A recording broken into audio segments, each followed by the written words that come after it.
बिहार के वर्तमान मुख्यमंत्री कौन है? तो ये कौन है? सम्राट चौधरी है। और ये पहली बार बीजेपी का पहला मुख्यमंत्री बना है। कौन? सम्राट चौधरी। दूसरा क्वेश्चन देखते हैं कि बिहार के वर्तमान राज्यपाल कौन है? तो बिहार के वर्तमान राज्यपाल कौन है? तो सैयद अता हसैन है। तीसरा क्वेश्चन है कि बिहार की राजधानी क्या है? तो बिहार की राजधानी कहाँ है? तो याद रखिएगा पटना में है। कहाँ पर है? पटना में, जो कि आप लोग जानते ही हैं। बिहार में कुल कितने जिले हैं? तो कितने जिले हैं? 38 जिले हैं। फटाफट देख लेते हैं ये जानकारी। अगर बिहार में है तो आपको रहना बहुत जरूरी है। बिहार का गठन कब हुआ था? तो बिहार का गठन कब हुआ था? 22 मार्च 1912 का हुआ था।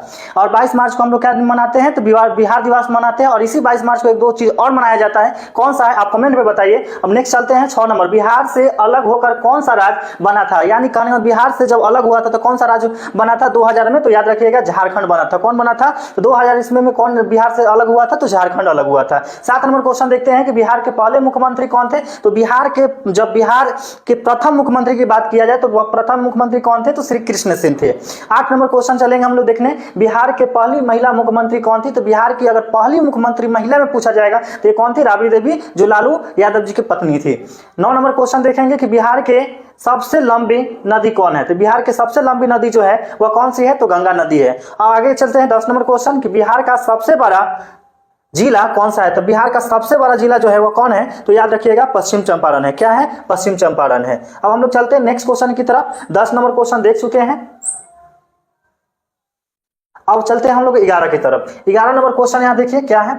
सबसे अगर बड़ा जिला बिहार में पूछा जाएगा तो क्या हो जाएगा? पश्चिम चंपारण हो जाएगा। लेकिन आपसे एक क्वेश्चन पूछ दिया जाएगा, बताइए कि बिहार का सबसे छोटा जिला कौन सा है? तो बिहार का सबसे छोटा जिला कौन है? तो शिवहर है। और इसका अगल बगल के जिला कौन सा है? आप कमेंट में बता सकते हैं। बिहार का प्राचीन नाम क्या है? यानी बिहार का प्राचीन नाम क्या है? तो याद रखिएगा मगध। क्या नाम है? मगध। नालंदा विश्वविद्यालय किस राज्य में था? तो किस राज्य में था और है भी? कौन किस राज्य में? तो बिहार राज्य में। अगला क्वेश्चन है कि नालंदा में कौन सा विदेशी यात्री आया था? तो नालंदा में कौन सा विदेशी यात्री आया था? पढ़ने के लिए आया था। कौन आया था? तो हेनसांग आया था। और किस राजा के समय में आया था? तो हर्षवर्धन के समय में आया था।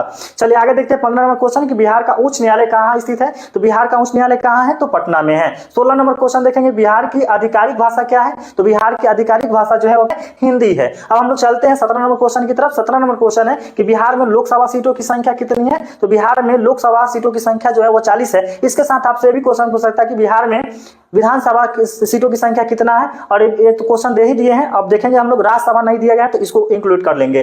बिहार विधानसभा में कुल सीटों की संख्या कितनी है? मतलब विधानसभा की संख्या कितना है? 243 है। लेकिन आप ये बताइए कि बिहार में राज्यसभा की सीटों की संख्या कितना है? अगर नहीं पता है तो हम बताएंगे आगे, लेकिन आप कमेंट कीजिए जब तक। बिहार का बजट 2026-27 में लगभग कितना है? तो बिहार का बजट जो है 2026 और 27 में कितना बताया गया है? तो 3.47 कहने मतलब 3.47 लाख करोड़ बताया गया है। याद रखिएगा साथियों, जब भी दशमलव आ जाए तो दशमलव के बाद संख्या डायरेक्ट नहीं बोला जाता है, उसको डिजिट में बोलेंगे, 4-7 बोलेंगे। ठीक है, यानी 3.47 लाख करोड़ बताया गया है। अगला क्वेश्चन है 20 नंबर कि बिहार में कितने ब्लॉकों में नए कॉलेज खोलने की योजना बनाई गई है? हाँ, ये बजट जो दिखाया गया है बिहार का बजट जो है 2026-27 के अनुसार, इसमें बताया गया है कि 213 ब्लॉकों में क्या होता है, क्या बोला जाएगा? तो नए कॉलेजों की खोला जाएगा। 9 कॉलेजों क्या कर दिया जाएगा? खोलने की बात कहा गया है। कितने? तो 213। करेंट का क्वेश्चन है, एक क्वेश्चन आपसे पूछा जा सकता है, इसलिए आप इसको याद रखिए। चलिए एक क्वेश्चन हमने आपसे पूछा था कि बिहार में राज्यसभा के सीटों की संख्या कितनी है? तो कितना है?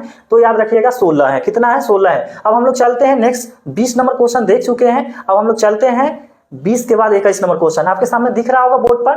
देखिए यहाँ पर 21 नंबर क्वेश्चन क्या है कि बिहार का सबसे बड़ा आर्थिक सेक्टर कौन सा है? आर्थिक सेक्टर कौन सा है? तो याद रखिए तृतीय क्षेत्र है। कौन सा है? तृतीय क्षेत्र। 22 नंबर क्वेश्चन है कि बिहार की प्रति व्यक्ति आय लगभग कितनी है? तो बिहार का प्रति व्यक्ति आय जो है वो कितना है? तो याद रखिए 76,000 प्लस बताया गया। 76,000 प्लस जो है बिहार का प्रति व्यक्ति आय है। 23 नंबर क्वेश्चन हम लोग देखेंगे कि बिहार का क्षेत्रफल कितना है? एक कॉमन क्वेश्चन है, सभी लोग को आना चाहिए। अगर बिहार के निवासी और इसके बारे में नहीं जानते तो बहुत ये समझिए कि अच्छी बात नहीं है आप लोग के लिए, इसलिए याद रहना चाहिए कि बिहार का जो क्षेत्रफल वो कितना है? 94,163 वर्ग किलोमीटर है।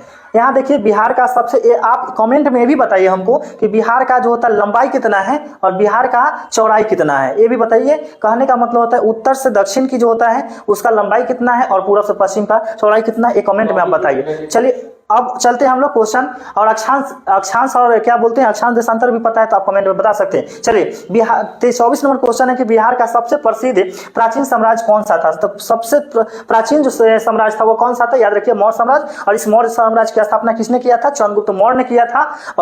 चलिए आगे चलते हैं 25 नंबर क्वेश्चन और लास्ट क्वेश्चन चलते हैं। अशोक ने किस युद्ध के बाद बौद्ध धर्म अपनाया था। तो याद रखिएगा किससे, तो जब कलिंग युद्ध हुआ था, कि आंसर इसका क्या हो जाएगा, कलिंग युद्ध। अशोक ने कलिंग युद्ध के बाद क्या हुआ था कि बौद्ध धर्म को अपनाया था और अपने पुत्र जो है महेंद्र और पुत्री संघमित्रा को कहां भेजा था बौद्ध धर्म के प्रचार करने के लिए। अगर आपको आता है तो आप कमेंट में बताइए, नहीं तो नेक्स्ट वीडियो में आपको ये बताएंगे। चलिए तो आज के लिए इतना ही। अगर अच्छा लगा हो वीडियो तो आप इसको फॉलो कर लिया।